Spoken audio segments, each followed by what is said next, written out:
Hello, tuloy po natin ating pag-aaral ng direct current circuit pa rin to. Meron po rito problem. Babasahin ko lang, no? So, sabi rito, what is the total resistance as seen by the battery of the following network? What is the total resistance as seen by the battery of the following network? So, may network tayo na kung saan ito yung battery mo, no? Yan yung source mo, 12 volts yan. So, positive side to. Meron kang 6 ohms, 12 ohms, 6 ohms, 12 ohms, 3 ohms, 12, tapos 12. Tapos may 12 ka rin dito, ohms. 1, 2, 3, 4, 5, 6, 7, 8. 8 na resistances. Kaso lang, meron kang A to B, short circuit po ito. Itong A hanggang B, short circuit mo yung network.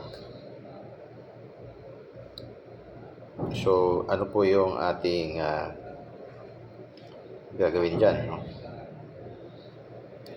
So, ang gagawin natin, yung AB is short circuit to. Okay, yung A, B is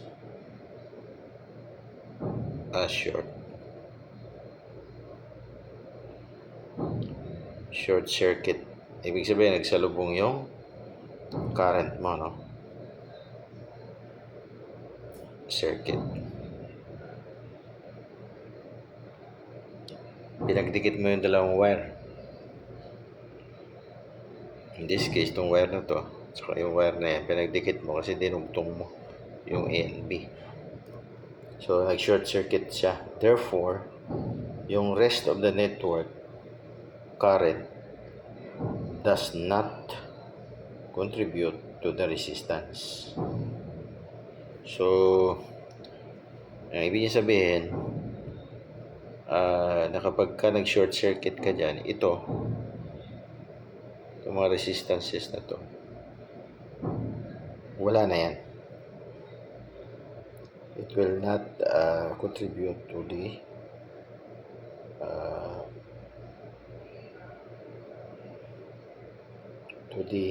total resistance. So, yung effective na lang nito na circuitry ay ganito na lang. So, ang effective circuit mo, your effective circuit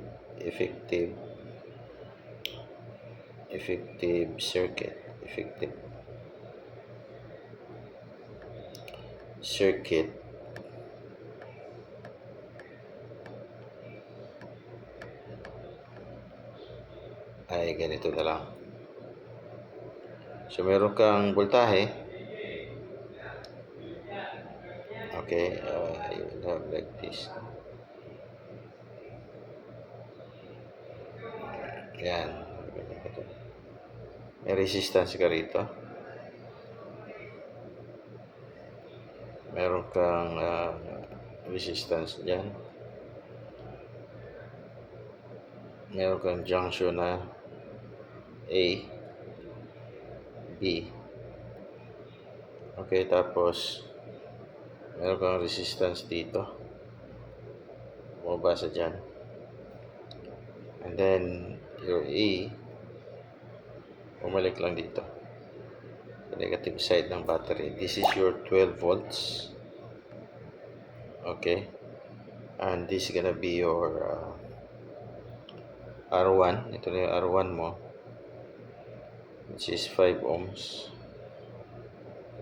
5 ohms.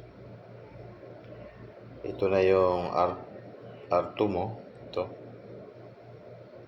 R2, which is 12 ohms. Tapos ito yung R3, which is 12 ohms din.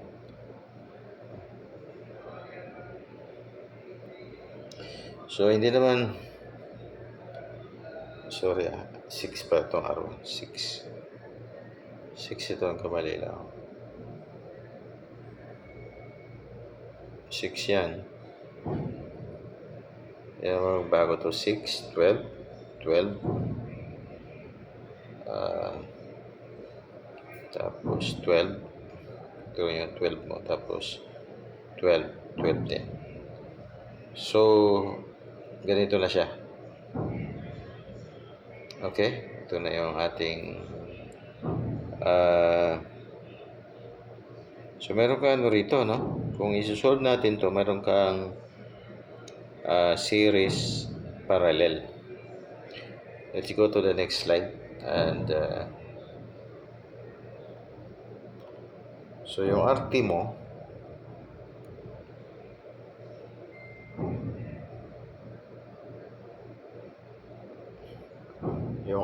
ngayon, yung total resistance mo, RT, is equal to R1 plus R2 na nakaparallel sa R3. Therefore, yung R1 mo plus 1 over R1, R2 pala, plus 1 over R3. Okay? So, plug in the given 6 ohms to as per given. Tapos, meron kang 1 over R2 mo is 12 ohms plus 1 over 12 ohms din to. Therefore, your RT